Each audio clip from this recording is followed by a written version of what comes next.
What's up, people? It's a beautiful, beautiful morning here in Cotonou. I am sitting at the shores of Fidrosi Beach in Cotonou. It's one of the most popular beaches here in kind of the touristy area, if you will.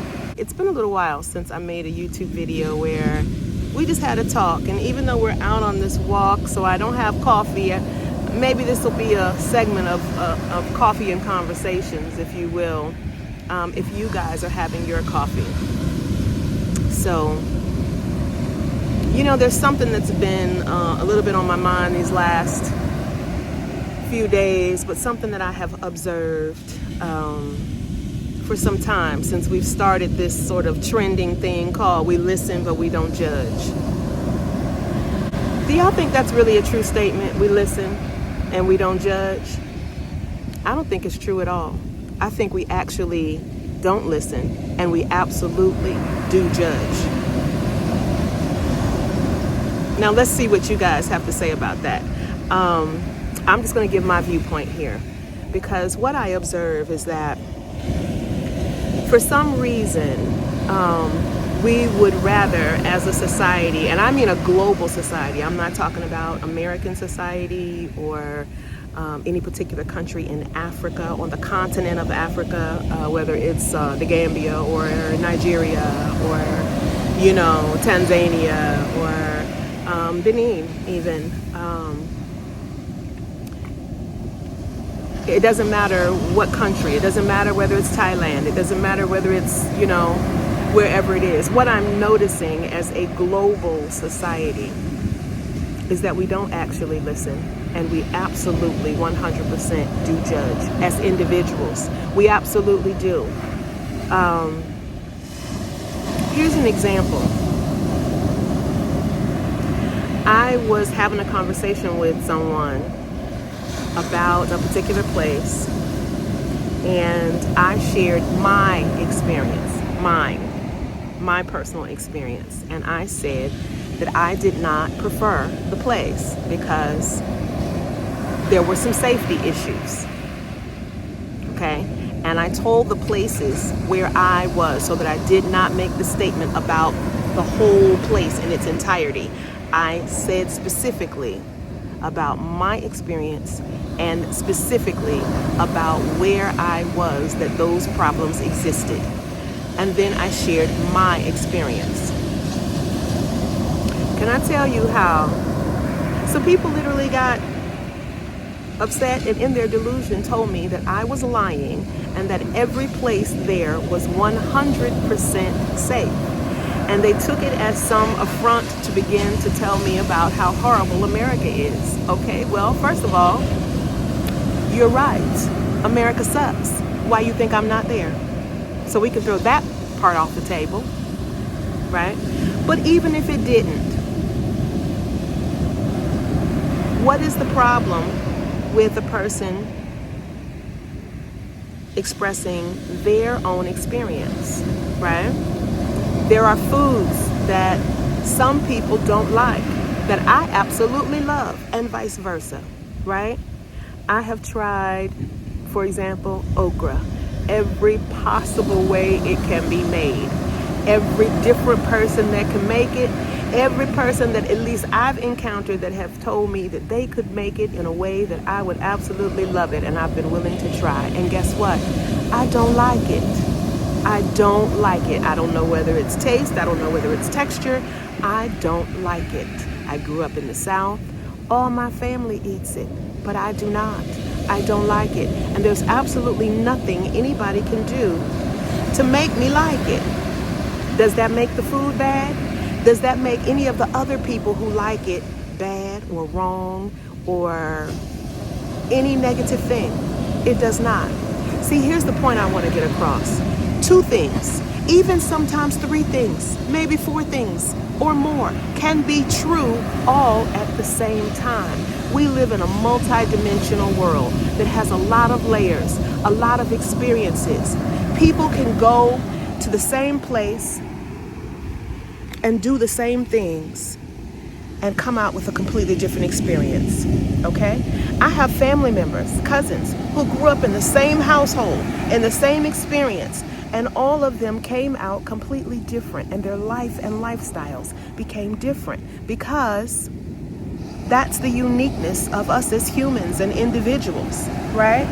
So the thing I really would love to get across today to all of us is that whether we like it or not, no matter where we are on this planet, we are more and more becoming a global society.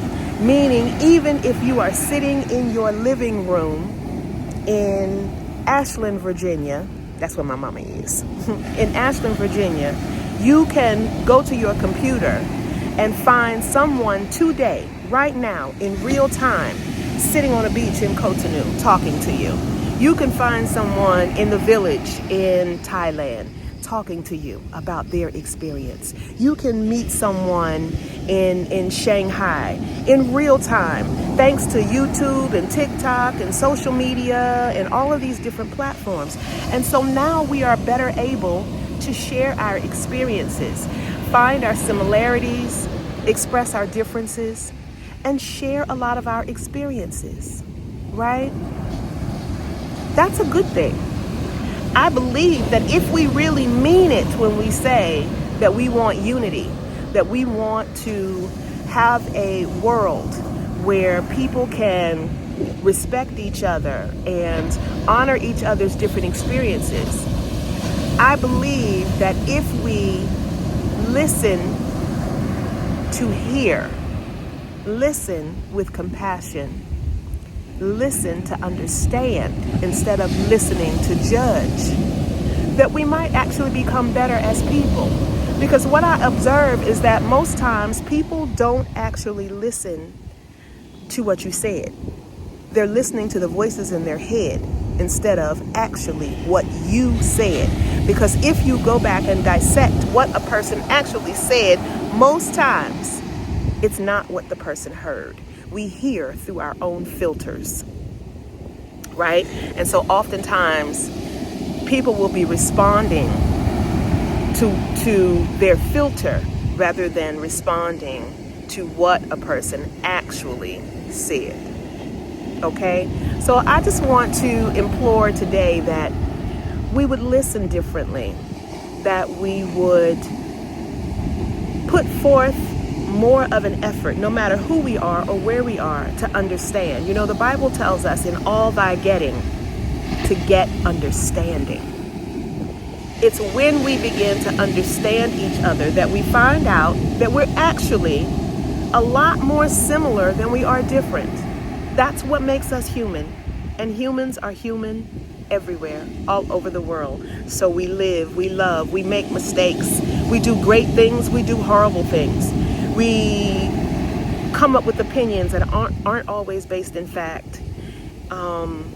We question things sometimes because we simply don't understand, and we cast judgment when all we had to do was take time to really understand something from that person's perspective, not from your own perspective, right? If you've never walked in a person's shoes, you cannot rightfully judge their decision-making capacity, their response to things, that sort of thing, right? You have to hear it and listen from their unique perspective in order to try to have some empathy or some compassion, and ultimately to get understanding. So today, while I'm sitting here talking to you from this beautiful beach, I am going to say to you that I always raise my hand first, me first, meaning I'm always going to do first what I ask others to do. I am going to commit myself to increasing my understanding, to sharing experiences from someone else's perspective, and trying to respond from a place of compassion and or understanding, even when I think they're wrong. Just because you think someone is wrong doesn't mean that you have to have an incompassionate response, a rude or disrespectful response, right? Even when you think they're dead wrong, you can still show compassion, love, caring. Those of us who grew up in good households know that even sometimes when we did things wrong as kids, there were consequences. Our parents didn't stop loving us even though they gave us accurate or adequate punishments or consequences for our actions, right? And so I just want us to be able to do the same thing amongst each other as we grow in this global world, right? Even when I think you're wrong, or even when you think I'm wrong, I should not be insulting you. I should not be talking down to you. I don't know your experience. I don't know if the reason why you're saying some of the things you're saying is because you've encountered people or places who have put you in that negative light. I don't know if you have gone places where you have been maltreated or abused or any of those things. And so there's a reason why you're saying the things that you're saying. And the same thing holds true for me. You don't know. You don't know my history. You don't know my story, as that song says. You don't know where I've been. You don't know what I've been through. And so the only way you can understand the context in which I'm saying a certain thing is for you to put your understanding on, beloveds. Put your understanding on. Let's listen to each other better.